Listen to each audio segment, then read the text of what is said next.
Destructores de Estados Unidos impactados por Irán. En flagrante violación al acuerdo de alto el fuego vigente, la Marina de Estados Unidos realizó hoy múltiples ataques contra petroleros iraníes en el estrecho de Hormuz. En respuesta, Irán acometió con misiles y drones 3 destructores estadounidenses, los cuales debieron abandonar inmediatamente el estrecho con daños considerables. Aunque el Comando Central de las Fuerzas Armadas estadounidenses rechazó la existencia de los daños, el propio Donald Trump realizó la confirmación de los ataques y de la huida de los destructores bajo el fuego iraní. Recomienza la fase cinética de la guerra en Irán. Muy buenas noches, muy buenas tardes y muy buenos días. Nuevamente desde Berlín, Alemania, comenzamos la transmisión número 373 de Demoliendo Mitos, charlas completamente en vivo. Muchas gracias por acompañarnos y recuerden ayudarnos con el pulgar arriba. Desde Madrid, España, ahora desde el mismo continente, nos acompaña el señor Juan Antonio Aguilar. Juan Antonio, querido, ¿qué tal todo por ahí? ¿Qué tal? Muy buenas, muy bien. Un saludo a todos ustedes. A ti y a los que nos ven. Juan Antonio, querido, ¿qué día el día de hoy? Quizás para comenzar, recapitulo punto por punto lo sucedido en estas últimas 48 horas muy someramente antes de tu análisis, Juan Antonio. 2 días atrás, justo el día de mi vuelo de Argentina, desde Argentina hacia Alemania, 2 días atrás, 48 horas atrás, el puerto de Fujairah en los Emiratos Árabes Unidos fue acometido con drones. Los emiratíes responsabilizan a Irán, pero los iraníes rechazaron la responsabilidad sobre los ataques y proliferan las dudas respecto a un ataque de falsa bandera. Inmediatamente después de eso, Arabia Saudita y Kuwait determinaron el fin del acceso de Estados Unidos a sus bases aéreas y rechazaron también la utilización de los cielos de ambos países por las fuerzas aéreas estadounidenses, a pesar de que los estadounidenses realizaron operaciones aéreas lo mismo. Como resultado de esto, Estados Unidos debió abandonar el Proyecto Libertad, presentado por Trump. Hoy, y ahora sí comenzamos con el reporte de los acontecimientos el día de hoy. Hoy mismo, Estados Unidos, primero por la mañana, realizó un ataque contra un petrolero iraní en el estrecho de Hormuz, según algunas fuentes, para responder a las demandas de los países árabes supuestamente atacados por Irán. Más tarde realizó más ataques a otros petroleros iraníes en la región. Inmediatamente después de esto, Arabia Saudita y Kuwait restablecieron el permiso para la utilización de las bases militares estadounidenses y los cielos de ambos países nuevamente aparecieron a disposición de los Estados Unidos. En respuesta a los ataques, Irán acometió 3 buques, 3 destructores de la Armada de Estados Unidos, los cuales querían recorrer el estrecho de Hormuz, en violación también a el alto el fuego. Y finalmente, como consecuencia de esto, en estas idas y vueltas, Estados Unidos perpetró ataques contra la isla de Keshm y contra Minab, aparentemente en respuesta a los ataques por los buques y a la situación en Fujairah. Después de esto, 2 drones estadounidenses aparecieron en los cielos de Irán y los iraníes realizaron su derribo. Esta aparentemente la secuencia de los hechos, aunque podríamos estar presentando cosas equivocadas debido a que proliferaron las versiones de todo tipo. ¿Qué estamos presenciando, Juan Antonio, en Irán? Bueno, lo primero es, lo que hemos presenciado es una auténtica batalla en el estrecho de Hormuz, no simplemente una escaramuza. Y hay que empezar diciendo que evidentemente, como era de esperar, Estados Unidos no respetaba el alto el fuego, igual que no lo respeta Israel en el sur del Líbano. Es decir, ustedes siempre recuerden que la fase superior de Occidente siempre es el crimen y la mentira. Es decir, esto para cualquier acontecimiento que haya que mirar. A ver, han salido muchas versiones, también hay mucha desinformación, mucha niebla de guerra, y luego, claro, luego sale Donald Trump. Y aparte de la desinformación, la niebla de la guerra está Donald Trump, que ya él solito, como no le quitan el ordenador, pues él solito pues, publica en sus tweets habituales, y con esto lo que hace es llenar más de confusión todavía todo. Es decir, aquí efectivamente ha habido una batalla que comienza precisamente con un anuncio de Donald Trump, en el que dice que va a forzar la apertura del estrecho de Hormuz mediante una operación, la Operación Libertad. Todo esto no más que un subterfugio para, de alguna manera, engañar al legislativo estadounidense, al Congreso, que el día 30 de abril cumplía el plazo para pedir autorización, no la pidió, por tanto, el día 1 de mayo tuvo que declarar que la operación Furia Épica, o como las gilipollas que le llaman, pues se había acabado. Es decir, de hecho, la guerra finalizaba ahí. Claro, esto no podía ser. Por tanto, se ha buscado el truco de tramposo típico, que es, no, yo doy por acabada la operación Furia Épica, doy por acabada la guerra, y ahora lo que empieza es otra operación defensiva para escoltar a buques civiles en el estrecho de Hormuz. Es decir, un subterfugio por una razón muy sencilla, porque mantiene el bloqueo. Y la gente tiene que tener muy claro esto. El bloqueo no sale de ninguna resolución del Consejo de Seguridad de Naciones Unidas, único organismo vinculante que puede autorizar o no un bloqueo a un Estado soberano. Por tanto, lo que ha hecho Estados Unidos, manteniendo el bloqueo, es una acción hostil, una acción de guerra, incumpliendo sus propias palabras, la necesaria autorización del Congreso de los Estados Unidos y el derecho internacional.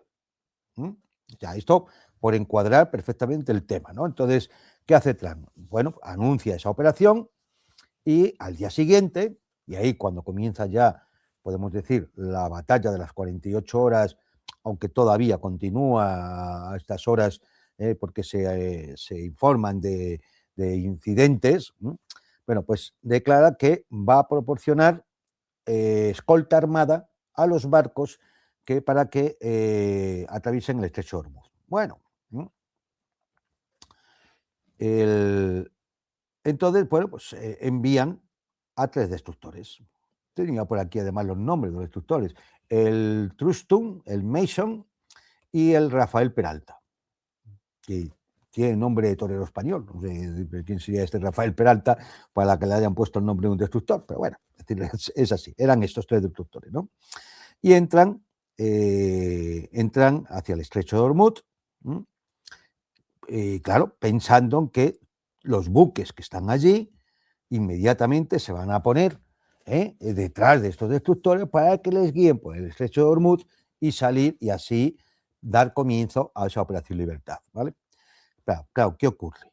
Ocurre una cosa muy sencilla, que los barcos no se ponen detrás de los destructores, porque eso no es garantía de nada.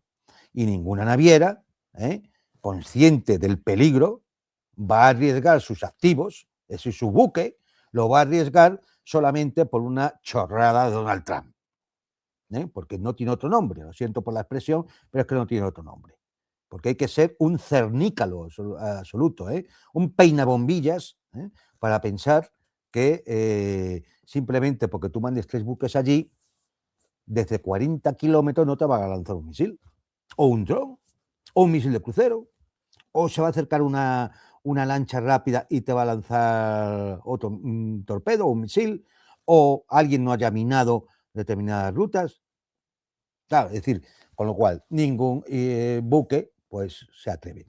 No, perdón, no ninguno. Hay alguno que se atrevió. Acabaron ardiendo. Acabaron ardiendo. Simultáneamente, alguien ataca la terminal de Fujairah en Emiratos Árabes Unidos. Porque, claro, es decir, se producen ataques de aviones norteamericanos y de alguien más que Irán identifica como aviones de Emiratos en la isla de Kens, y ataques a algún petrolero iraní. Con lo cual, bueno, pues los iraníes ya tienen, lógicamente, el casus belli para responder. Se ataca la terminal de Fujairah, los iraníes acaban diciendo que ellos no han sido, no sabemos quién, pero está ardiendo. Pero la terminal queda ardiendo. ¿Qué pasa? Que los 3 destructores norteamericanos se encuentran entonces en un momento dado en medio de allí del fregado, con misiles que van hacia un lado o drones, con misiles que van, ataques aéreos que van hacia el otro, y sin barcos que escoltar porque los 2 o 3 que iban a escoltar están ardiendo. ¿Qué hacen estos barcos? Entonces decide que la operación es un fracaso y que hay que retirarse de allí. Y en ese momento son atacados por las fuerzas iraníes. Por supuesto, ¿qué va a decir Donald Trump? Bueno, aquello fue maravilloso, se derribaron todos los misiles, los drones, se derribó todo, bueno, no se consiguió hacer nada. Pero, hombre, las imágenes de NASA indican que justamente donde estaban los destructores hay señales de incendios. Y hay una imagen, hay una fotografía magnífica por ahí que permite observarlo, no es ninguna tontería. La tienes, yo te la he puesto también, pues ahí está. Esta la primera imagen, ahora en un minuto presento la otra, Juan Antonio. Exactamente. Esta la primera imagen difundida y aquí la segunda, esta de aquí.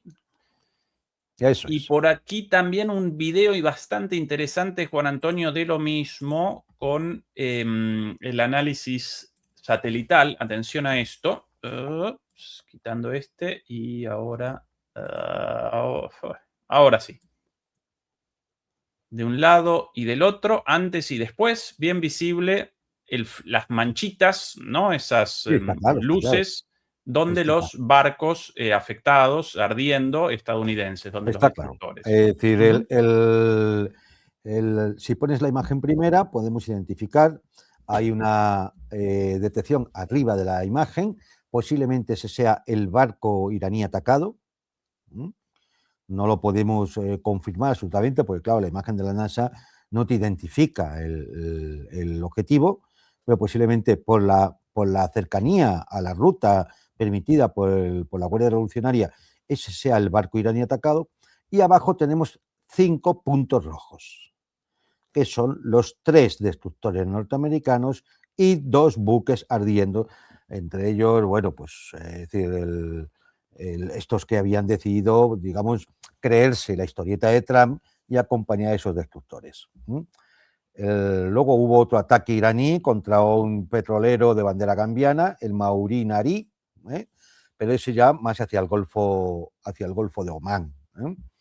Con lo cual, claro, esto obliga inmediatamente a los destructores a salir de allí. Pero cuando decimos obliga inmediatamente es, vamos, que salieron zumbando, salieron huyendo. Esa es la realidad. Además, por orden explícita de Trump, como así lo llega a reconocer. Él ordena retirar, que se tire el territorio, porque además la operación ya es un fracaso. La operación ya es un fracaso. Otro fracaso de Donald Trump. Bueno, pues ataques, como hemos dicho, también lo de los drones de reconocimiento, hubo actividad antiaérea, el ataque en la isla de Kens, es decir, hubo también en ataques con las zonas civiles de Bandar Kamil y de Sirik, es decir, bueno, pues porque se atacaron o supuestamente puntos de lanzamiento de esos misiles. Es decir, estuvimos claramente en una batalla terrestre y naval, o aeronaval y aeroterrestre, como quieran ustedes denominarlo. Es decir, y el final de la batalla, ¿cuál es? Pues el final de la batalla es que el estrecho de Hormuz sigue cerrado. Así de claro. Siguen pasando los buques que acuerdan con la Guardia Revolucionaria seguir las condiciones puestas por Irán para el paso del estrecho. El bloqueo norteamericano también sigue, también sigue, y de hecho hoy atacaron 2 petroleros iraníes que venían vacíos, que se dirigían a un puerto iraní para evitar su llegada a puerto. No son todos los petroleros, a los 2 que localizaron o interceptaron. Bien, pues esto ha sido un poco el... Aquí imágenes recién difundidas por el Comando Central del ataque contra uno de los petroleros iraníes. Aquí bien clarito el ataque ya publicado por ellos mismos, ¿no? Sí, claramente. Una violación flagrante y encima fanfarronean los idiotas. La respuesta iraní también ha sido, pues, incautar el petrolero Ocean Koi, es decir, que no sé exactamente quién, con qué bandera iba, pero no sé si coreana o de contrario, pero vamos, ha sido incautado por las autoridades iraníes. Y bueno, esta es la situación en el estrecho de Hormuz. Es decir, alto el fuego no hay. Esta es la realidad, no hay alto el fuego. ¿Se han acabado las hostilidades? No. ¿Se está negociando? No sabemos. Imaginamos, por lo que dicen unos, otros y demás, que puede ser así. Pero, desde luego, si se está negociando en función de esos 14 puntos que el delirio de Donald Trump ha enviado a Islamabad, ya podemos decir que las negociaciones están fracasadas, porque eso no lo va a asumir Irán. Irán tiene la iniciativa estratégica. Esto ya lo hemos hablado aquí, no hace falta repetirlo. Tiene la iniciativa estratégica hasta el punto de que, bueno, lo que está intentando Donald Trump es o intentar de alguna forma obtener algo, algún tipo de victoria o algo con lo cual pueda decir que hemos ganado y salvar la cara, o intentar ya ceder en alguno de los puntos para convencer a los iraníes de que el alto el fuego se extienda a los 30 días y negociar en ese intervalo la posibilidad de un acuerdo de paz. Todo esto además se cruza permanentemente con los tweets de Donald Trump, que lo mismo dice que te va a mandar una bomba nuclear. Ya verán ustedes el resplandor en Irán como cualquier otra de sus mamarrachadas, porque es lo propio del escornacabras este. Es decir, no hay más. Es decir, yo recomiendo a todos los que nos ven que si ustedes se quieren enterar de algo, por supuesto, revisen la prensa, la anglosajona, la europea, pero también la de Oriente Medio, incluso la prensa israelí, que a veces da buena información. Prensa china o india, prensa turca, prensa rusa, prensa... Es decir, ¿por qué? Porque si lo que se limitan es escuchen a Donald Trump, entonces están ustedes abocados a no enterarse de nada, porque es imposible. Ese tipo ni dice nada coherente, ni dice una sola verdad. O sea, todo es mentira. Y a veces hace chistes, dice gilipolleces, o te presenta un meme, pensé decir, de un láser que sale de un barco y derriba un avión iraní, es decir, debe ser de esos aviones que ya no existen, ¿no? Pues según él, porque ni existe la marina, ni el arma antiaérea, ni le quedan misiles, no existen barcos, no existe nada, pero él no es capaz de atravesar el estrecho de Hormuz. Él no es capaz de atravesar el estrecho de Hormuz. O sea, Irán no tiene nada, pero él no es capaz de atravesar el estrecho de Hormuz. Entonces, hombre, no hay que ser muy inteligente ni ser un gran analista, basta con que ustedes piensen por un minuto lo que significa esto y lo que puede haber detrás. Hay un aspecto en el tema de la desinformación, porque claro, también hay mucha. Y cuando hablamos de desinformación no nos referimos precisamente pues, a noticias que salen a veces en los canales de Telegram o de WhatsApp y demás.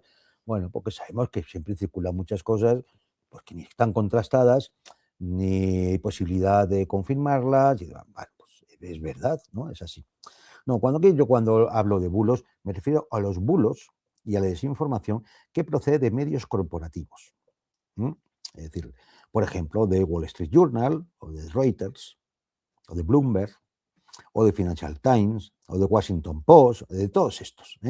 Todos estos que son los que ellos dicen, ellos son los poseedores de la verdad, los demás son todos imbéciles y ellos solo tienen la verdad y ellos son los que pueden dictaminar lo que es y lo que no es. Y esto viene a cuento del hecho de que Arabia Saudita y Kuwait habían vuelto a autorizar el uso del espacio aéreo y sus bases para las operaciones militares norteamericanas en la zona. Esto no está confirmado. De hecho, hay funcionarios saudíes que han declarado a un medio libanés, Al Mayadeen, que eso no es así. Y es normal, porque aquí habría que analizar efectivamente el por qué algunos de las petromonarquías están ya en esta posición de a ver qué hacen. ¿Y por qué digo lo de a ver qué hacen? Porque por un lado se quieren salir de conflictos. Ellos ya han visto cuál es la situación, no son imbéciles tampoco. Ya han visto cuál es la situación, ya han visto que Irán, como tenga que responder, va a responder sobre ellos también. Porque, de alguna forma, si permiten el espacio aéreo, las bases militares y demás, como ya hemos explicado en otras ocasiones, entonces son parte del conflicto. Son parte de los agresores. Con lo cual, lógicamente, lo que no quieren seguir siendo es objetivo de los misiles iraníes. Y además, con todo, vamos, lo normal, a este grupo de Arabia Saudita y Cuba hay que unirle a Qatar. Qatar, además, con mayor razón, porque encima el mayor yacimiento de gas natural del mundo lo comparte con Irán, lo explotan conjuntamente. Pero claro, también es verdad que tienen un problema. Y el problema es que las ingentes cantidades de dinero de sus fondos soberanos están invertidos en empresas y bancos occidentales, fundamentalmente estadounidenses. ¿Se imagina lo que significa para ellos enemistarse con Estados Unidos en estos momentos? Pues que les pueden congelar los fondos soberanos. Les pueden congelar el dinero. Lo hicieron con Rusia, ¿por qué no lo van a hacer con Kuwait? La pobre Kuwait. ¿Dónde va a ir? Entonces se encuentran con esa espada de Damocles. Pero para ellos está claro ya que seguir en la senda del conflicto marcada por Estados Unidos e Israel no les conviene. Y, vamos, si pudieran, se salían como fuera. Si pudieran, moverían el país geográficamente y se lo llevarían a otro lado. Porque no les augura nada bueno. Una nueva escalada van a volver a sufrir y ya están sufriendo en exceso. Daos cuenta que, por ejemplo, todo lo que respecta al gas natural licuado de Qatar, volver a la producción anterior va a costar entre 3 y 5 años por la destrucción causada en las infraestructuras. En el caso de Arabia Saudita o de Kuwait, la cifra puede variar entre 9 meses y 2 años, dependiendo del grado de destrucción de alguna de las infraestructuras. Hasta el punto de que tanto Arabia Saudita como los propios Emiratos han tenido que pedir dólares, un rescate a las autoridades norteamericanas, que se lo han tenido que dar porque la amenaza era que si no se lo daban, se lo pedirían a China. Fijaos lo que eso significa. ¿Qué tenemos entonces? Pues hombre, que la victoria iraní, porque hay que hablarlo así, o sea, es decir, Trump dice que la ganó. Vale, yo les digo, la victoria iraní está llevando a una reconfiguración del Golfo Pérsico. Y esto a lo mejor merece un poquito de explicación, porque a lo mejor no es tan evidente. Juan Antonio, presento primero dos imágenes difundidas por los iraníes. Aquí imágenes del lanzamiento de uno de los misiles impactando el destructor estadounidense. Aquí de nuevo, ahora sí. Y por aquí lo mismo con los drones. Todo esto difundido por la Guardia Revolucionaria.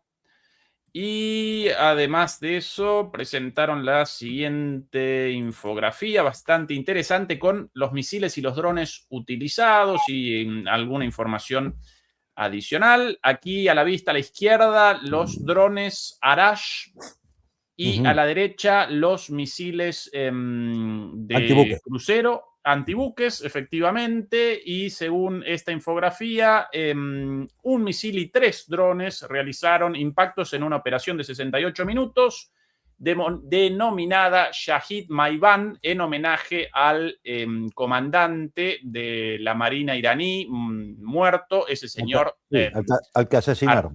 Efectivamente, asesinado, arriba a la derecha, es el nombre de la operación. Pregunta cortita, Juan Antonio.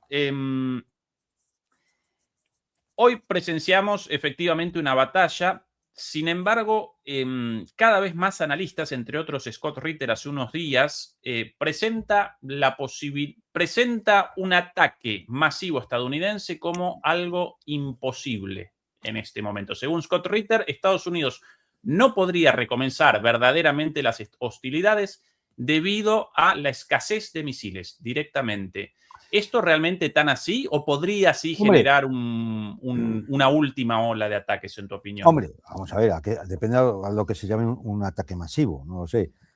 Yo creo que para lanzar todavía 50 misiles tienen. Si eso le llama un ataque masivo, pues entonces a lo mejor sí, ¿no? Pero mira, hay Le Figaro, la publicación francesa, ha publicado un mensaje secreto, vamos, lo ha revelado, es decir, una filtración, un mensaje secreto de Estados Unidos a Francia sobre la escasez de municiones. Una notificación confidencial enviada por la parte estadounidense a las autoridades francesas en los que reconocen esta escasez. Pero esto estaba anunciado, lo ha explicado también Larry Johnson, lo ha explicado Scott Ritter, es decir, solo hay que ver lo que existía antes de que está en los military balance de todos los años, lo que existía antes, no de ahora, sino de la guerra de los 12 días en junio del año pasado, y lo que se ha ido gastando desde entonces en misiles de crucero, misiles interceptores y demás, y lo que se ha enviado también a Ucrania. Y claro, te das cuenta de que posiblemente las reservas norteamericanas estén por debajo del nivel crítico de 1/3 de lo que tenían. Entonces, claro, ¿qué es lo que pasa? Que tú no puedes seguir gastando alegremente en una especie de toma y daca ahí con los iraníes sin conseguir ningún objetivo, y que de 1/3 pases a 1/4 y luego a 1/5, y el día de mañana tengas un incidente de verdad y no tengas con qué responder. Con lo cual, el tema de las municiones es cierto, pero además hay más. El tema de el volumen de aviones de repostaje que tienes en las bases que puedes utilizar. ¿Cuáles son esas bases? Las de Jordania y las de Israel. Todas muy lejanas ya, lo cual, claro, quita efectividad a ese hecho. Por lo demás, tampoco tienes una potencia de fuego descomunal ahora mismo en la zona. ¿Dónde está el Gerald Ford? El portaaviones Gerald Ford. ¿Dónde está? Seguramente muchos pensarán, pues está en el Mar Rojo, ¿no? Gerald Ford ya va por el Mediterráneo, va para Estados Unidos. Ya no está. Está cacharrado. Yo he leído alguna información de que tiene para 3, 4 años de mantenimiento para reparar todo. ¿Y el Abraham Lincoln dónde anda? A 1000 kilómetros al sur del Golfo de Omán. Y decir, vale. ¿Y el George Bush qué pasa? ¿No ha llegado todavía? Porque esos son los únicos que se pueden acercar un poco, lanzar sus aviones y, contando con los aviones de repostaje aéreo, poder realizar remisiones. Pero claro, el límite no lo ponen los dos portaaviones, en caso de que los dos vayan a seguir. El límite lo pone el número de aviones de repostaje. Y ahí es donde está el límite. Porque avión que no reposte, avión que se va a caer porque se va a quedar sin combustible. Con lo cual, ahí de verdad para iniciar una operación de gran envergadura. Y si Arabia Saudita, Kuwait no dejan, y Qatar no dejan su espacio aéreo, ¿desde dónde? Desde Emiratos, claro. No tienes otra. Y desde los dos portaaviones, en caso de que los dos estén ahí, operativos. No sé yo que haya realmente una fuerza suficiente como para hacer eso. Por lo demás, no quiero recordar ya dónde están todas aquellas barcos y unidades de marines que iban para la zona y demás. No sé, se deben estar aburriendo en medio del océano, porque desde luego en las cercanías no están. Entonces, la capacidad es limitada, pero también es verdad que no tiene mucho más opciones, ¿no? Es decir, ¿qué escenarios posibles podemos entrever aquí? 4. Los 4 de la semana pasada y de la semana anterior y de la semana anterior. Aquí no ha variado nada. Por eso cada vez que Trump dice que vamos ganando, es uno de sus chistes. Es uno de sus chistes. Es uno de los resbalones que pegan sus neuronas en la cabeza. La escalada terrestre, bueno, eso ya ni se contabiliza. O sea, yo este escenario lo pongo porque, hombre, porque hay que ponerlo. Pero ni hay capacidad ni fuerza suficiente para ninguna operación terrestre de invasión. Que por otro lado, si eso se pudiera producir y significara un riesgo existencial para Irán, que nadie piense, nadie se equivoque. Eso implicará que China, Rusia, Pakistán y otros países van a implicarse más en ayudar a Irán. Con lo cual, la crisis sistémica estaría a las puertas, porque efectivamente en esa situación sí que ya el estrecho de Hormuz, que no que se quede bloqueado o tengan que pasar y pagar las tasas a Irán, no, que se va a cerrar, se cerraría. Y posiblemente se cerraría Bab el-Mandeb y quedaría cerrado el canal de Suez y posiblemente se cortaran hasta los cables submarinos. Luego, esa opción no es viable en estos momentos. El bloqueo económico. Bueno, el bloqueo económico le puede servir a Trump para ganar tiempo, pero ¿cuánto tiempo? Porque la propia inteligencia norteamericana establece que Irán, subestimando las posibilidades, puede aguantar entre 4 o 5 meses más. Así. Sin tener en cuenta que tiene las rutas terrestres abiertas. 5 en Pakistán y el ferrocarril que lleva directamente a China. Con lo cual, puede ir, baja un poco la producción de petróleo y la que tiene que mantener para que los pozos no se estropeen, la envía por los petroleros que salgan y por las vías terrestres. Y al consumo interno, por supuesto, claro. O por el Caspio también. Fíjate, es tan sencillo como pasarlo a Rusia y ya Rusia lo mandará para China, por sus propios oleoductos. Ya tiene posibilidades. Pero es que además esto implicaría que la situación en el Golfo, en el Estrecho de Hormuz, seguiría como está y entonces el petróleo seguiría altísimo y llegaríamos a la crisis sistémica que todo el mundo teme. La escalada, es decir, vale, vamos a otra nueva escalada de bombardeos y demás. ¿Cuál es el objetivo? ¿Cuál es el objetivo estratégico? ¿Pensar que se van a rendir los iraníes? Después de 2 meses todavía estamos con esa. ¿Alguien se cree eso a estas alturas? Es decir, porque venga, que lo intenten. Venga, que lo intenten. De momento eso significaría que seguiríamos caminito a la crisis sistémica, porque no se arreglaría ninguna de las situaciones que pueden producir esa crisis, pero además esto va a llevar a una mayor fractura de los países del Golfo, de las petromonarquías, porque habrá quien estará de acuerdo en la escalada y por tanto dejar su cielo y sus bases militares y demás para realizar su ataque, y habrá quien no. Y esas contradicciones se van a agudizar. Y ahora comentaré lo que he dicho antes de la reconfiguración del Golfo, y esas contradicciones pueden llevar a una fractura auténtica.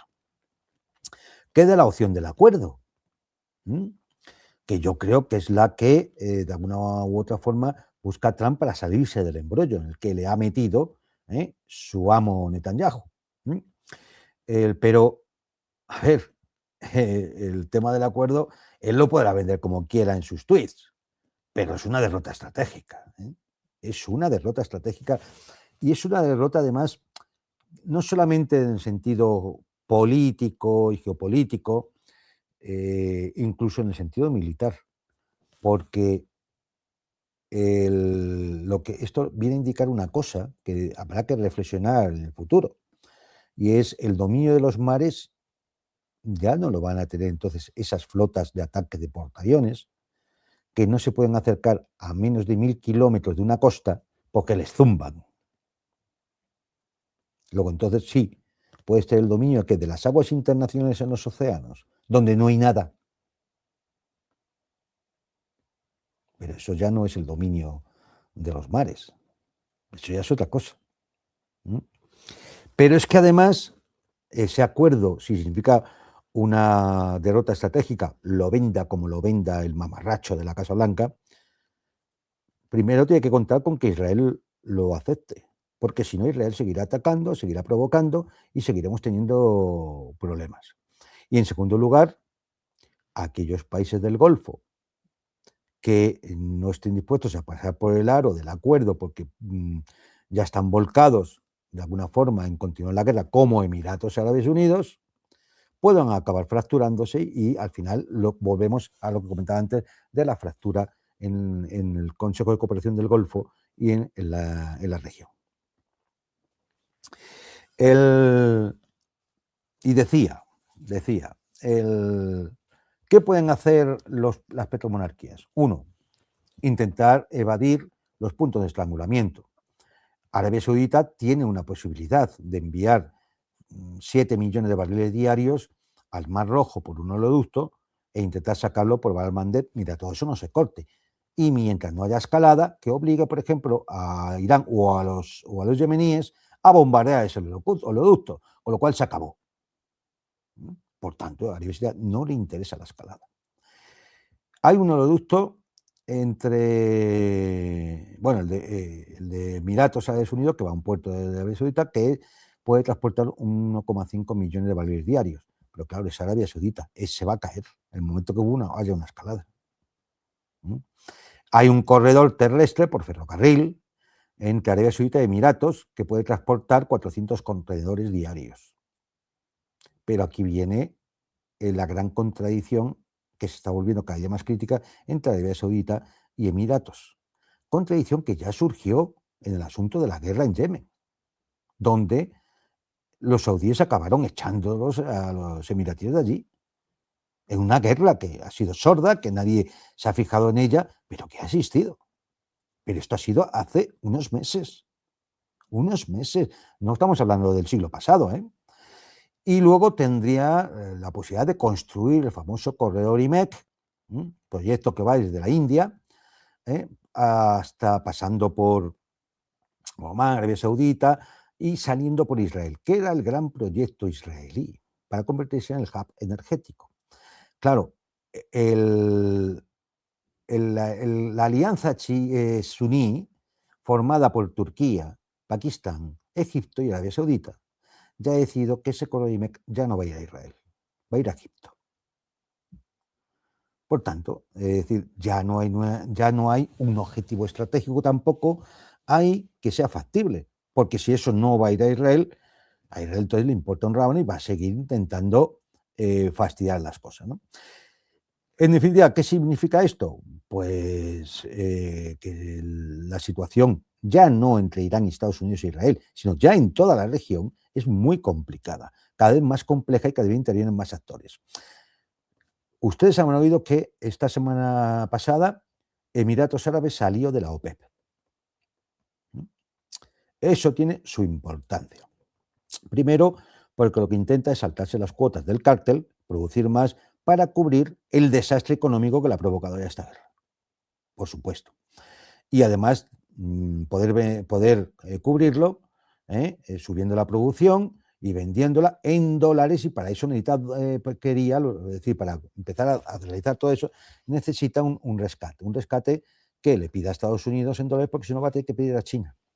Y eso cambiaría totalmente la posición de Emiratos. Posiblemente Estados Unidos también amenazaría con que no hagas eso, porque si no te voy a congelar tus fondos soberanos. ¿Mm? Lo que sí es cierto es que esto lo que provoca es una fragmentación del orden energético que existía en la región. Hay quien va a decidir que, bueno, pues ya no está en la OPEP puede empezar a vender en otras monedas, puede intentar, bueno, esto por supuesto Arabia Saudita lo ha visto como una agresión a la OPEP que domina Arabia Saudita, que es el país dominante en la OPEP. Simultáneamente, un mensaje estratégico de China, diciéndole a todos sus bancos y empresas que no hagan caso a las sanciones norteamericanas. Bueno, este mensaje es muy fuerte, es muy duro, porque es decir, ya no hagan caso, ya nos da igual. Ustedes comercien con Irán, con Rusia y con quien sea, que ya está el Estado chino detrás para sostener la cuestión. Todo esto unos días antes del viaje de Trump a China. Pues el mensaje no puede ser más claro. ¿Va a asistir a ese viaje? Todavía no está confirmado y estamos teóricamente a una semana. Yo incluso, fíjate, a estas alturas tengo hasta dudas de que Trump vaya a ir a China en la fecha que ha dicho.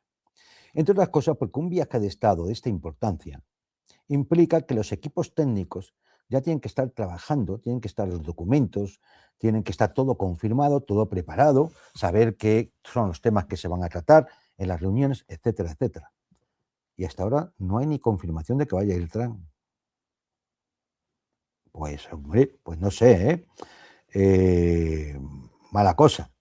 El tema es que Arabia Saudita, y ahí lleva la compañía de Kuwait, tiene un choque importante con Emiratos. Claro, a Arabia Saudita le interesa mantener la producción baja para mantener los precios del petróleo aceptable que le permitan sufragar todo, primero su economía y los daños sufridos en esta guerra. Además, compite con Emiratos por los mismos inversores extranjeros, exactamente los mismos. Las petroleras norteamericanas, británicas, europeas y demás. Además, Emiratos está totalmente alineado con Estados Unidos e Israel, lo cual, en esta situación de enemistad con Arabia Saudita, obliga a Arabia Saudita a reposicionarse. De ahí el interés de Arabia Saudita, precisamente por este eje suní, con Turquía, con Egipto y con Pakistán. Pakistán, que además es un aliado de China, de Rusia, y por supuesto hace frontera con Irán con intereses comunes y muy importantes, hasta el punto de que, seguramente por indicación china, Pakistán ha abierto sus corredores terrestres a Irán. Con lo cual Irán tiene ahora mismo abierta toda su retaguardia estratégica para recibir lo que necesite. Entre otras cosas, los nitratos de amonio y demás que necesitan para los explosivos o para los combustibles sólidos y los explosivos de sus misiles. En fin, no sé, es decir, también hay que tener en cuenta que unos Emiratos excluidos del eje sunita no es una cosa pequeña, entre otras cosas porque Emiratos lleva mucho tiempo siendo un factor distorsionador de ese eje, de ese grupo de países sunitas en la región, ¿no? Por ejemplo, tiene una grave enemistad con Irán, como estamos viendo en estos momentos, pero no viene de ahora, viene de antes. Por ejemplo, se ha negado a un préstamo de 3.500 millones de dólares a Pakistán, que se lo había prometido y al final se lo ha negado. Y, hombre, participó en el intento de golpe de Estado en Turquía contra Erdogan, participó en un golpe de Estado en Egipto, y tiene una situación económica muy, muy delicada. ¿Por qué? Porque, como era previsible con este conflicto, de Emiratos huyen, se fugan, salen 40.000 millones de dólares todas las semanas en fuga de capitales. En fin, 11 millones de habitantes, de los cuales solo 1 millón es árabe, el resto es gente semiesclavizada de otros países que van allí a trabajar, un ejército de 60.000 efectivos, todos mercenarios, me imagino que los mandos militares no, pero compuesto por mercenarios, no tiene industria, no tiene agricultura, solo tiene turismo, las inversiones inmobiliarias, las inversiones en energía. En fin, unos Emiratos que en estos momentos se están jugando, eso sí, la existencia. Porque cualquier día Arabia Saudita les puede dar el zarpazo final. Hay que entender que Emiratos Árabes Unidos, que es una especie de club de 7 sultanatos, es un proyecto británico que se hizo en realidad en 1971, desgajándose de Omán. Y todas estas contradicciones empiezan a surgir. Mientras todo estaba tranquilo y el dinero corría a raudales, no había problema. Pero ahora todo se ha trastocado. La operación de Trump ha logrado que la región esté reconfigurándose de forma absoluta. Otro exitazo de este señor. Porque vamos a ver cómo queda toda la cosa. Vamos a ver cómo queda todo eso. Sí, indudablemente, y te lo han dicho algunos analistas, Irán se ha convertido ya claramente en una potencia regional dominante. Cosa que, hombre, intentan equilibrar precisamente Turquía, Egipto y Arabia Saudita. Pero quien ya pinta muy poco ahí, se empiezan a ser estas petromonarquías que antes estaban, bueno, pues navegaban encima de toneladas de oro y ahora mismo se están empezando a ver en gravísimas dificultades, hasta el punto de, como ya hemos comentado alguna vez, ni Dubái va a volver a ser Dubái, ni Abu Dhabi va a volver a ser Abu Dhabi, ni Doha va a volver a ser Doha. Y eso se acabó. Juan Antonio, preguntas. Primero sobre la posibilidad de un acuerdo, el tema anterior a la cuestión de las monarquías de Medio Oriente.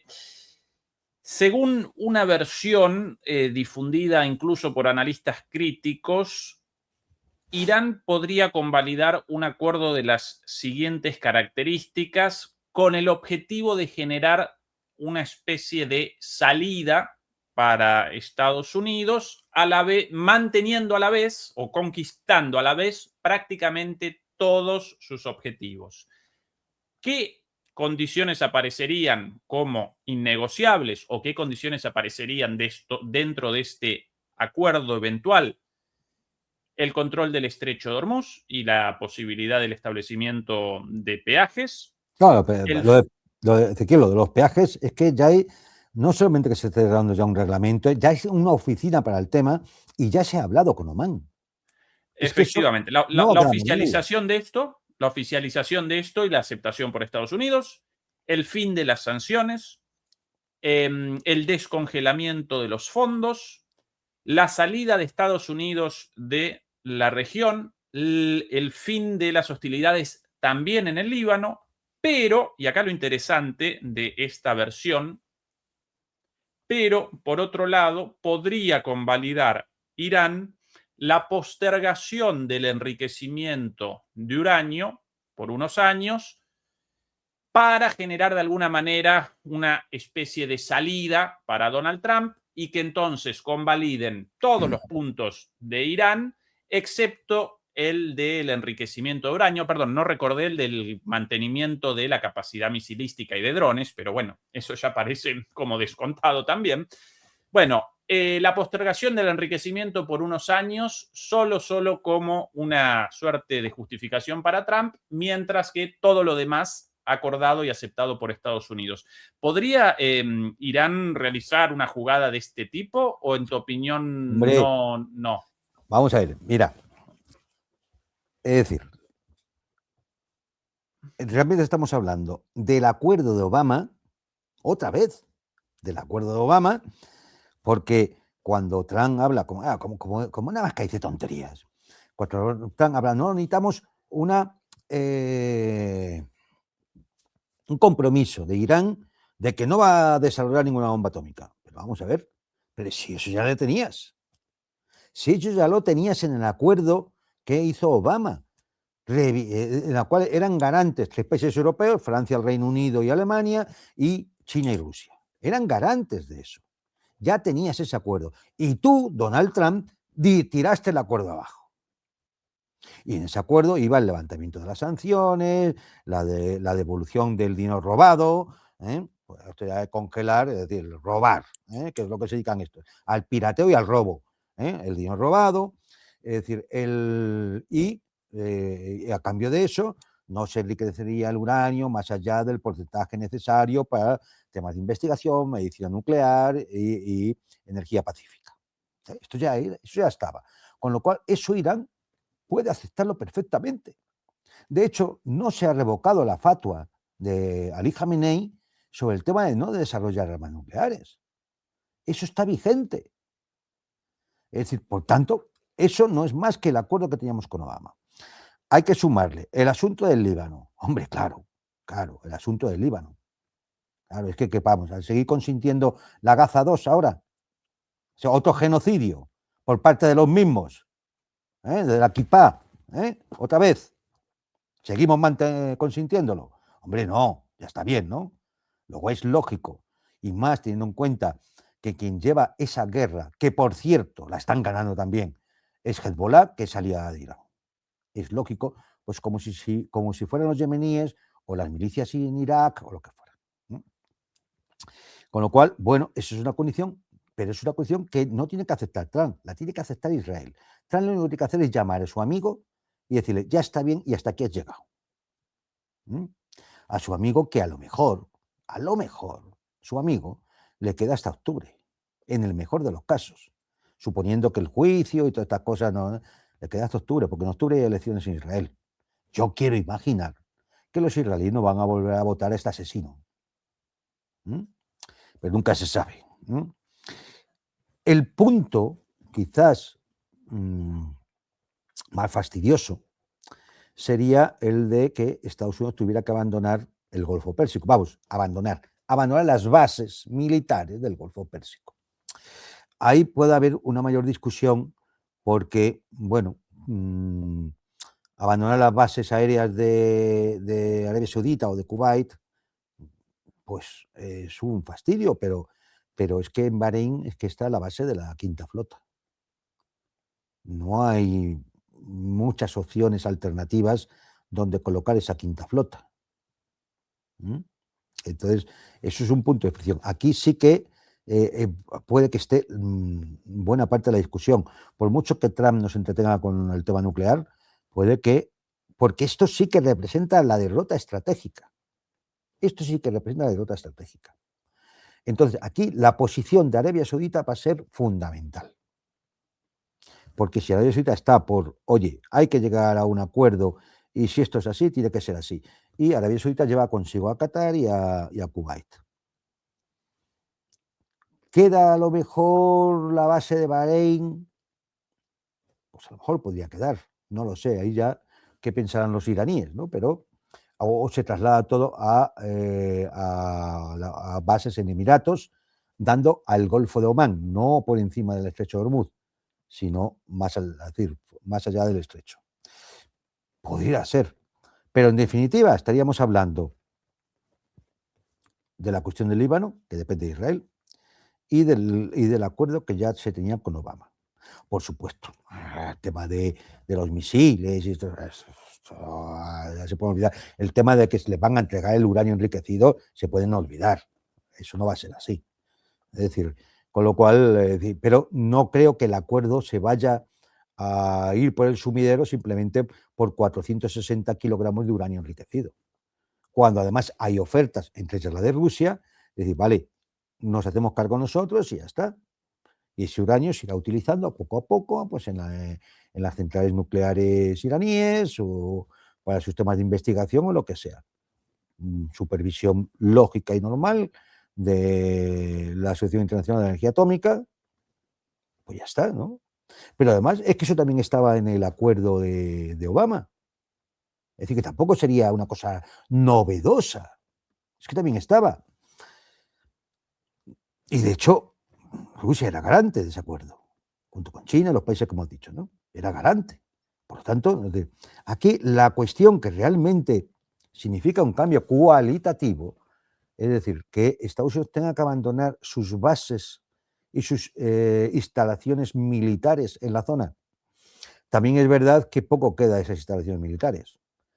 Tanto la base naval de Bahrein como todos los sistemas de radares en profundidad, todo eso ha sido destruido. Washington Post lo ha sacado esta misma semana, un análisis completo de la destrucción provocada en todas las instalaciones militares norteamericanas en la zona. 228 instalaciones activos, sistemas como radares, aeronaves, es decir, destruidas. 228. No queda mucho, ¿eh? Con lo cual, si tienen que reinvertir en reconstruir eso, que lo han calculado así, por unos 50.000 millones de dólares, vayan sumando a todo lo demás, 50.000 millones de dólares, pues no lo sé, a lo mejor les interesa más tener un par de bases en otros sitios bien situadas que volver ahí y poner en peligro un acuerdo o seguir con un conflicto al borde siempre del filo de la navaja por mantener unas bases que ahora mismo están destruidas. Pero, dicho esto, conseguido eso, y conseguido otra vez el acuerdo de Obama, como digo, claro que Irán podría aceptar. ¿Cómo no va a aceptar? Si además, encima, tiene el control del estrecho de Hormuz y va a cobrar el peaje junto con Omán por el paso de los buques, hagan cuentas, que sean 2 millones de dólares por buque. Hagan cuenta. Si son cientos de buques los que pasan diariamente por ahí. Es decir, y lo que pasan mensualmente son miles de buques. Vayan sumando. ¿Cómo no le va a interesar a Irán y a Omán? ¿Cómo no le va a interesar a Omán? Y ojo, alguien puede decir que es que, conforme a las leyes del mar, es que el estrecho... No, vamos a ver. El estrecho, que tiene una amplitud de, creo que su punto más ancho son 33 kilómetros, no, si se cuentan las islas iraníes, no son 33 kilómetros, menos.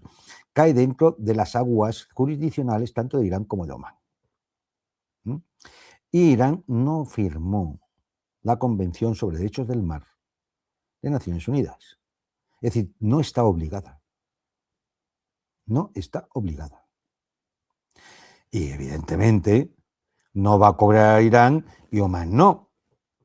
Porque dirán, con toda razón, los omaníes y una leche. Yo también quiero cobrar por lo mismo, que también es mi estrecho, ¿no? Luego, entonces, eso tendrá que ser aceptado. Y además es que no es que tenga que ser aceptado, es que no les va a quedar otro remedio.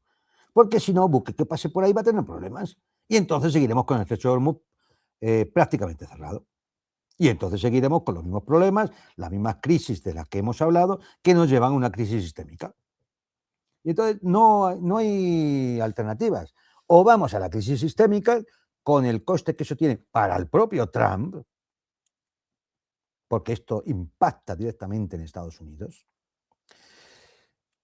Piensen que, claro, Estados Unidos está vendiendo ahora petróleo que necesita para su consumo interno, lo está vendiendo fuera porque las empresas privadas petrolíferas norteamericanas lo prefieren vender fuera porque le está hasta 8 millones de barriles diarios, porque le está dejando unos beneficios tremendos, claro, con el precio que tiene el petróleo.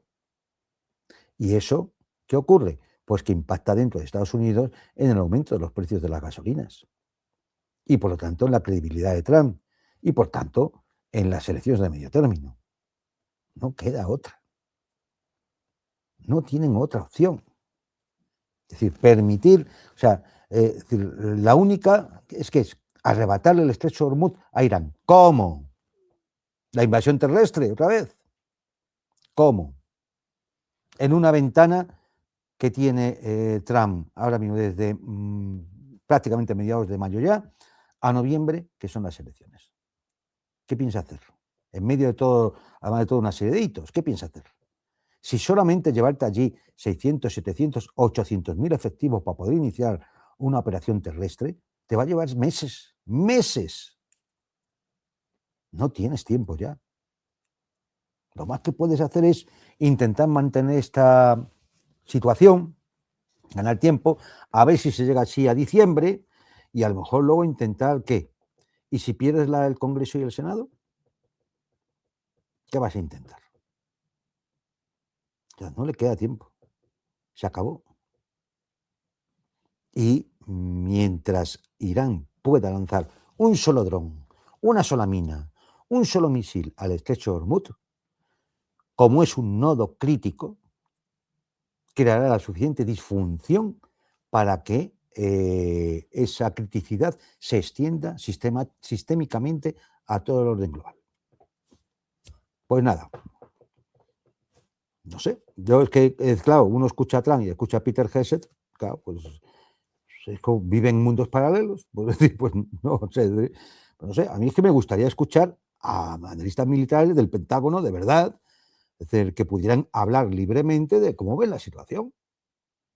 Porque a lo mejor todos estamos equivocados, los chinos, los iraníes, los pakistaníes, estamos todos equivocados, menos ellos. No sé, nos podrían explicar.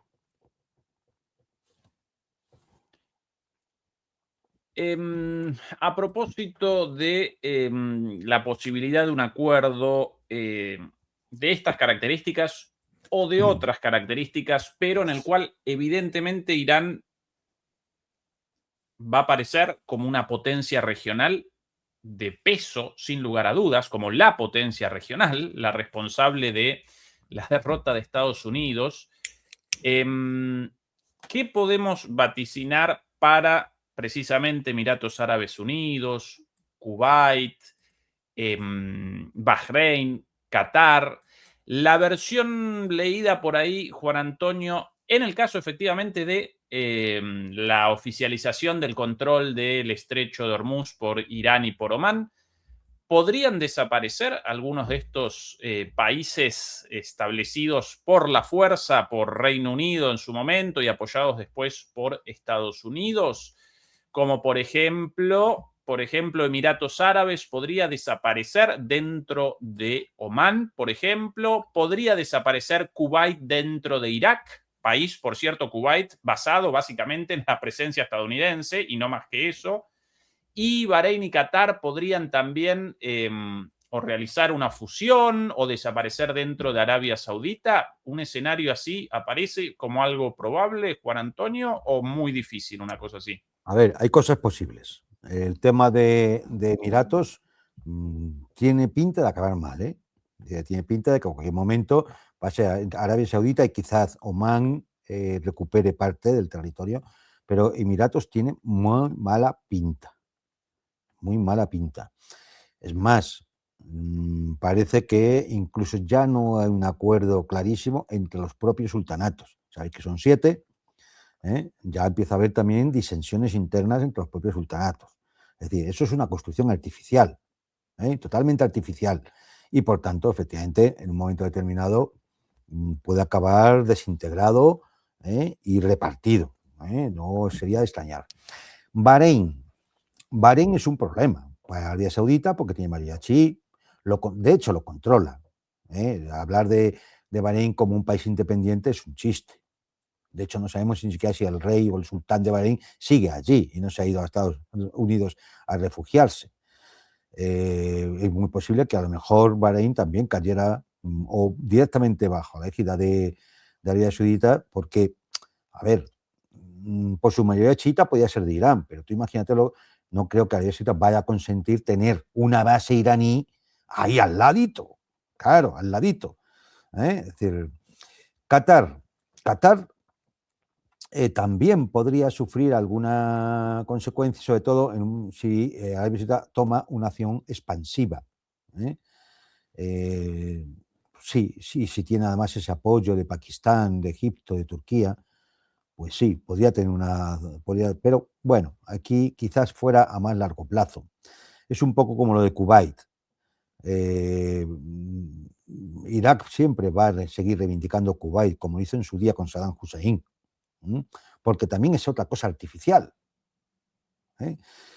Pero yo creo que eso en estos momentos quizás no se den todavía las condiciones. Pero evidentemente quedaría ya muy, muy, muy debilitada la posición de Kuwait.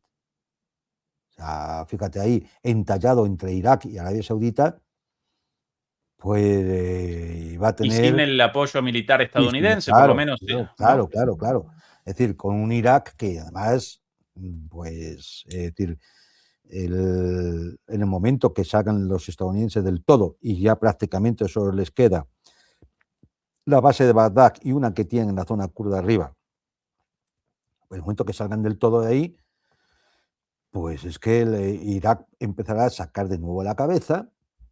Además, creo que han encontrado nuevamente, una empresa china ha encontrado otra bolsa gigantesca de petróleo, con lo cual podrá vender petróleo más libremente, cosa que no ha podido hacer hasta ahora, y Kuwait pues, queda ahí. De hecho, Kuwait no volvió a ser nunca la misma ya a partir de la guerra del 91, de 1991. Pero no creo que eso no creo que sea inmediato, porque sería demasiado, quizá escandaloso, ¿no? Y podría provocar otro tipo de reacciones. Y luego, más ahí en la zona, hay otro reino, el más infame de todos, en el fondo. Mira que hablar de Emiratos y Arabia Saudita tiene lo suyo, pero quizás el más infame de todo es Jordania. Y pues bueno, Jordania cualquier día efectivamente yo creo que va a provocar una reacción popular y eso se va a ir al carajo, porque además Jordania ¿de qué vive? Vive de los demás, vive de que Israel la quiere ahí como estado tampón, vive de que por ahí tienen que pasar necesariamente pues productos energéticos y demás, porque van a los puertos israelíes o van hacia Egipto. Pero eso también puede acabar. Si el oleoducto IMEC al final acaba en Egipto, Jordania queda a un lado, con una población palestina muy grande, que aspira a decir, a recuperar sus territorios. Cisjordania, el control total de Cisjordania. Es decir, pero vamos, yo eso sí que no lo veo. A ver, la geopolítica tiene cosas que a veces se producen aceleraciones imprevistas, ¿no? Tal como se van dando las circunstancias. Pero claro, no tenemos la bola de cristal. Yo ahora mismo lo que sí veo es que tanto Bahrein como Emiratos pueden ser las dos primeras piezas que caigan, ¿eh? Sea de la forma que sea, pero tienen grandes posibilidades de caer. Luego ya estaría Qatar y Kuwait, que quedarían en una posición, pues fíjate, Qatar y Kuwait, pues en medio de todo de países grandes y potentes. Eso geopolíticamente tiene poco futuro. Ahora lo tenían, ¿por qué? Porque eran puntos donde se atraía mucha inversión extranjera. Es decir, el ejemplo es Dubái, ¿no? Es decir, nudo de comunicaciones, de turismo, de inversiones extranjeras, de paraíso fiscal. Finanzas, mm, claro. claro, es decir, las finanzas, pero eso se puede acabar. Y una vez que eso se acabe, y lo estamos viendo ahora con este conflicto, ¿de qué sirven todos esos hoteles de superlujo que hay en Dubái? De nada. Si la gente no va y no se gastan esas millonadas, todos estos multimillonarios que se han hecho mansiones allí, todo eso se cae. Se cae. ¿Y qué hay al final? Sí, es verdad que sacan una producción petrolífera determinada que les genera mucho dinero. ¿Y qué hacen con ese dinero? Si lo están invirtiendo en el extranjero, porque allí no hay nada que invertir. ¿En qué vas a invertir allí? No, es un lugar de especulación inmobiliaria, de reunión de ricachones, algo... es que no son estados. No, tal como entendemos un estado-nación, no son estados-nación. Una especie de finca privada de una panda de ricachones que tienen esclavizado a millones de personas allí, que un día se van a hartar, van a coger el pico y la pala y se la van a tampar en la cabeza de alguno de estos sultanes. Eso es lo que va a pasar cualquier día. Pues claro, no se puede estar permanentemente, eternamente, explotando a la gente como si fueran animales, mientras ellos se hacen coches con la carrocería de oro. Esto es textual. Esto no me lo tiene que decir nadie porque lo he visto yo, en el aeropuerto de Dubái. Bien, Juan Antonio, último tema, por ahí en el tintero la cuestión del F4 iraní, pero eso, bueno, lo podemos presentar en otra oportunidad, más allá de lo llamativo, un F4 iraní contra un F-16 estadounidense y aparentemente ganador el F4 iraní. Pero bueno, más allá de eso, aquí Posiblemente imágenes. era mejor avión, ¿eh? Hay que decir que el F4, es decir, hombre, el Sí, pero F4 también mucho más antiguo, ¿no? Más allá luchó de en lo bueno. Vietnam, claro, luchó en Vietnam. Sí, Y claro, con un claro. gran resultado, ¿eh? Esa la era dorada de la aviación estadounidense, Exactamente, Juan efectivamente. Antonio, Sí, sin señor. dudas, Sí, sin señor. dudas. Imágenes, Я не ahora понимаю, sí, куди вони всі їдуть. de Kiev esta Куди їм mañana. всім надо? Eternas colas Дурдом. de automóviles escapando de la ciudad de alguna manera, abandonando la ciudad. Más imágenes por aquí también. Madrugada de hoy, distintas fuentes. ¿A qué responde esto? Básicamente al hecho de que mañana en Rusia, en Rusia y no solamente los rusos, sino que todos conmemoramos el Día de la Victoria, el día 9 de mayo, el aniversario de la rendición de la Alemania nazi frente a la Unión Soviética, por sobre todas las cosas, a los aliados en su conjunto, pero por sobre todas las cosas frente a la Unión Soviética. Y como todos los años, Rusia va a realizar el desfile en un día feriado, en un día festivo, naturalmente, del Día de la Victoria. Y los rusos establecieron un alto el fuego unilateral, pero Zelensky ya comenzó con las amenazas relativas a perpetrar ataques con drones contra la población civil amuchada en el desfile. Y los rusos realizaron la advertencia: en el caso de una locura como esa, vamos a machacar Kiev. Y la gente en Kiev, conociendo a el comandante en jefe, ¿cómo lo llamás vos? El pulgón verde, ¿no, Juan Antonio? Sí, A Zelensky. Bueno, o no rechaza la posibilidad de una comediante provocación, en ¿no? jefe, sí, el El comediante comediante en jefe, el comediante en jefe. Bueno, conociéndolo, los ucranianos aparecen asustados por la posibilidad de una provocación ucraniana y la respuesta rusa, y ahí sí que Kiev borrada de la faz de la tierra. Perspectiva sobre esto, Juan Antonio. A ver, todo esto es la típica payasada del comediante en jefe, al cual, evidentemente, pues al final su jefe, porque es el jefe de la comedia, pero su jefe, de verdad, que Donald Trump, pues le ha puesto en su sitio. Rusia marca un alto el fuego unilateral de 2 días por el tema del día 9 y 10, por el tema de las celebraciones del Día de la Victoria, y bueno, pues normal. Y con la intención de también que no haya provocaciones ni nada que, digamos, pueda entorpecer unas celebraciones que en el fondo son civiles. Aunque sea un desfile militar no es un objetivo militar. ¿Qué quieren? ¿Matar a unos soldados allí? ¿A una banda música? ¿A qué? ¿Qué objetivo militar es ese? Pero el comediante en jefe dice, yo también voy a marcar un alto el fuego unilateral, pero del 8 y el 9, entre el 6 y el 8. A ver, esta típica maniobra de estar creando polémica para salir en los medios de comunicación. No tiene otro sentido. No tiene otro sentido. Vale. Al final, pues claro, segundo aviso ruso. Acordaos que dije, ha habido ya un primer aviso. El primer aviso fue la lista de 20 empresas europeas, entre ellas una española,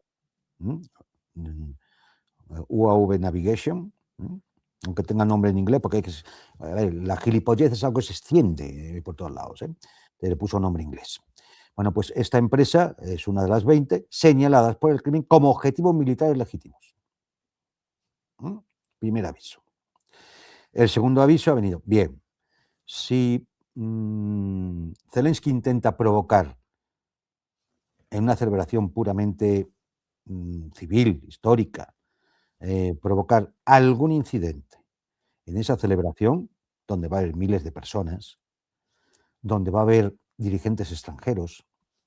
Entonces, la amenaza es que todo el distrito gubernamental de Kiev va a resultar ser arrasado. Daos cuenta que después de 4 años y medio de guerra, nunca se ha bombardeado el distrito gubernamental de Kiev. Ni Bankova, ni donde está la Rada, ni los edificios gubernamentales, los ministerios. Creo que una vez a la sede del SBU le lanzaron un pepinazo. Pero eso sí es un objetivo militar. Bien, pues claro, la advertencia rusa ha sido tan tajante que ha solicitado al cuerpo diplomático que está en ese distrito gubernamental que desaloje en función de lo que pueda pasar. Por supuesto, es decir, los tontos máximos, que son los de la Unión Europea, ellos han dicho que no iban a salir del distrito gubernamental, lo cual, pues hombre, yo creo que es una buena decisión, porque si pasa algo, pues igual nos alegramos todos. La cuestión es que, claro, al final, ¿quién ha intervenido aquí? El jefe, Donald Trump, y ha llamado.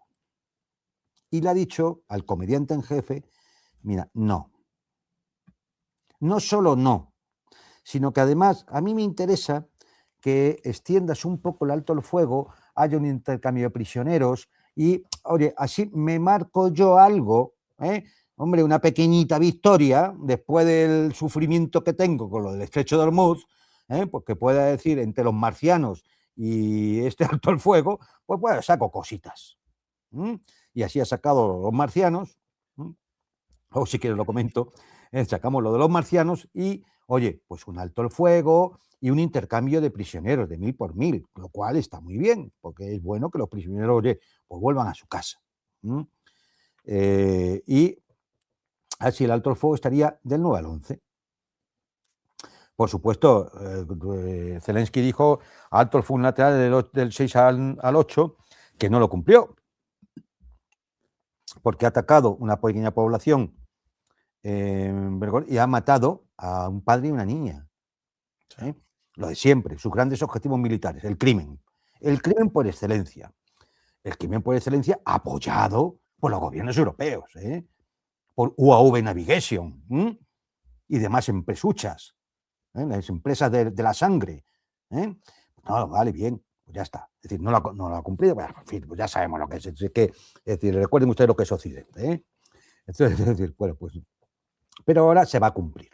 Y se va a cumplir porque lo ha mandado Donald Trump. Y oye, cuando llama al jefe, cuando llama Don Donald, se cumple. Y entonces va a haber alto el fuego del 9 al 11. Y Zelensky pues, ha hecho un decreto para decir que vamos a ese alto el fuego y para dar la orden a todas las unidades ucranianas que no se les ocurra lanzar un solo dron sobre Moscú, porque hay desfile. Como si él tuviera que dar permiso para el desfile. Que hay que ser tonto, pero tonto, O sea, es decir, el desfile se iba a realizar de una forma o de otra. Se iba a realizar de cualquier forma. Lo único que podría ocurrir, oye, es que a lo mejor un Oresnik te llega hasta el búnker donde te escondes como una rata. Esa es la única diferencia. Pero el desfile se iba a realizar. Entonces, bueno, pues todo el tema ha quedado como una especie de vodevil, de sainete, en el cual, bueno, pues Zelensky ha sido protagonista durante unos minutillos, estos 2 días, que si atacó el desfile, que si no atacó el desfile. Y es que, como dice ese el refrán español, ¿no? Es decir, cuando el tonto coge la linde y la linde se acaba, el tonto sigue. Y ahí está, en Kiev. Y no hay más.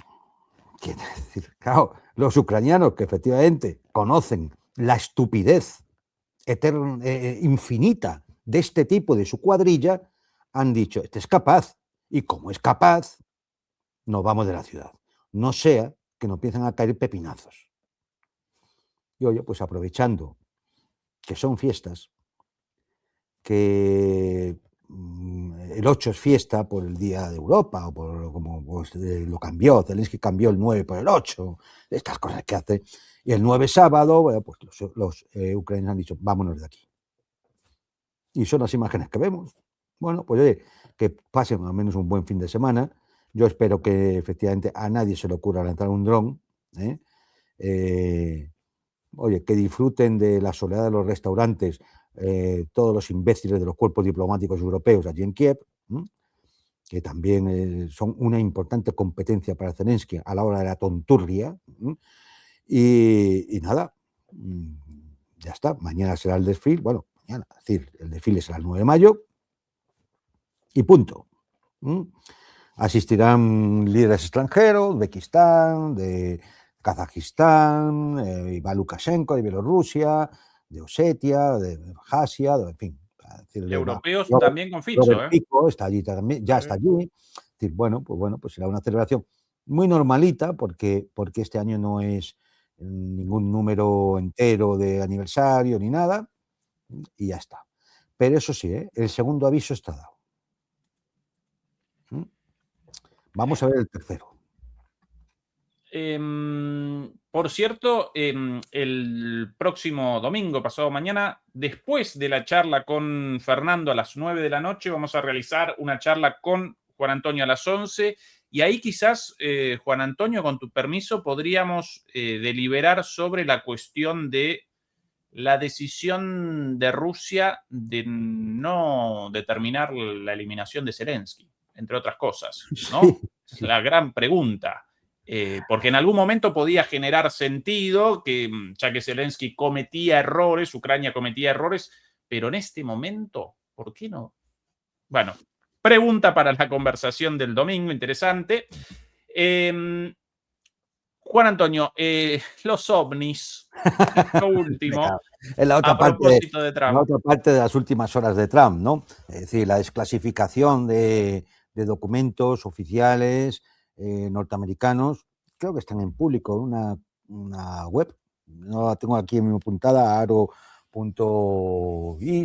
o algo así, ¿no? Es decir, no me hagan mucho caso, pero sé que hay una web donde la pueden consultar todos ustedes, salen algunos vídeos, algunas fotografías, algunos documentos. Yo he hecho un vistazo por encima. Para mí es lo de siempre, no hay nada que uno pueda, de donde uno pueda inferir nada importante, sinceramente, nada importante. No hay nada que digas, mira, sí, mira, ahí está la cara de ET, ¿no? Es decir, ya lo vemos, ¿no? Es decir, no hay nada de eso. Como mucho verán algún efecto óptico, algún punto que va a gran velocidad, en una grabación que no sabemos a qué velocidad está hecha la grabación. Claro, es que al final, es decir, tienes unas imágenes que no puedes estudiar, no puedes analizar, porque no tienes el original. Al no tener original, tú no puedes analizarlo, ¿no? Es decir, entonces, unos testimonios, y lo ponen como una gran desclasificación, unos testimonios de un tipo que en Tennessee vio una... Oye, mira, testimonios de esos hay miles. Yo los llevo leyendo desde que era un jovencito. Un jovencito. Es decir, testimonios de esos hay miles. Es más, el que más y el que menos acaba conociendo a alguien que un día había un platillo volante.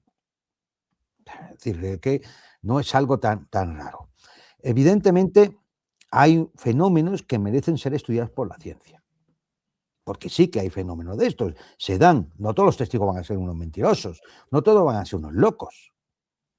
Luego, evidentemente, hay algo que ven. Pero de ahí no se puede deducir nada y mucho menos, ningún discurso sensacionalista del tipo de que sean naves extraterrestres. No voy a entrar ahora en por qué yo no creo que puedan ser naves extraterrestres, tenemos que entrar ahora en una conversación científica que no viene a cuento, pero no lo creo. Es decir, se me hace tremendamente difícil conociendo las leyes de la física y conociendo la astrofísica, conociendo lo que es el universo. Pero esto viene muy bien de vez en cuando. Viene muy bien para distraer la atención. Fíjate que llevamos una semana con 3 focos descomunales. Entre las patochadas de Zelensky, el entavirus y los marcianos, qué poquito se habla del estrecho de Hormuz, mucho menos de la guerra de Ucrania o de la crisis interna de Estados Unidos o de que ha caído el gobierno prooccidental de Rumanía o cosas por el estilo. O del compañero Epstein. O del bueno, claro, esto ya es viejo, claro, es decir, del compañero Epstein, es decir, de las corruptelas de los amigos de Trump haciendo negocios, especulando con la subida y bajada de los precios del petróleo, es decir, todas estas cosas, ¿no? Entonces, bueno, pues hemos entrado en la fase de, ya en su día, lo comentamos de forma chistosa, que en algún momento saldrían los extraterrestres a revolución, ¿no? Y bueno, pues luego hay personajes que hacen de esto dinero. Esto es así. Entonces, como Avi Loeb, este catedrático de Harvard, que siempre está en medio de estas cosillas pensando que cualquier pedrusco que aparece por el cielo, en el fondo es una nave espacial. Pero es que no se quiere estudiar.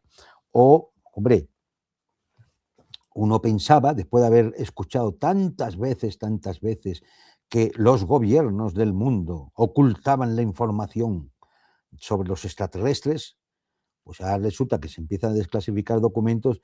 Y, hombre, es que yo sé de investigadores españoles que han hecho mejores investigaciones sobre fenómenos de este tipo, mucho más serias y rigurosas de esto que nos han presentado, que es una total tomadura de pelo. O sea, es decir, lo de los ovnis es como los archivos de Epstein. Suelto lo que suelto, lo que no me interesa va todo tachado, lo que no quiero no lo suelto. Bueno, pues esto es un poco, estamos en las mismas. Esto es todo lo que tenéis que enseñar. Esto es lo que hay que enseñar sobre los marcianos. Es que es de chiste. Es que es de chiste.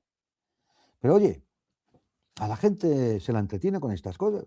Y como no aprendemos, como tenemos memoria de pez y con lo mismo que nos han engañado hace 3, 5, 9 o 15 años, nos siguen engañando y nos lo seguimos creyendo y nos seguimos entrando al juego, pues bueno, pues mientras tanto caminamos, pues eso, hacia una situación económica lamentable. En Europa ya ni te digo, tú lo conoces bien, en Alemania quizás más agudizada que en otros sitios, ¿eh? Es decir, mientras tanto, bueno, pues se va a un desarrollo de la inteligencia artificial llevada por empresas privadas que lo único que buscan es la reducción de los costes laborales y que todo lo hagan máquinas, los robots, la inteligencia artificial, porque, oye, esos no hacen huelga, ni se sindicalizan, ni te ponen a pedir un aumento de sueldo, ni te ponen problemas a la hora de las horas extraordinarias. Tú al pobre robot, tú lo pones a trabajar y, oye, mientras siga entrando electricidad o la batería siga funcionando, él sigue trabajando, pobre, él no tiene conciencia de clase. Y entonces,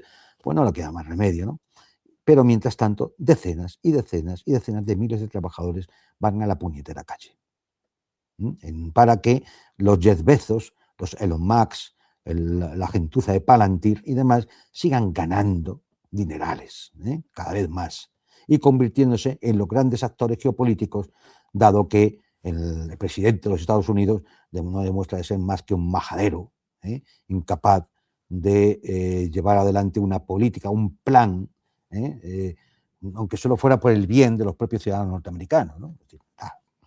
Entonces, pues bueno, ahora pues nos sacan a los marcianos.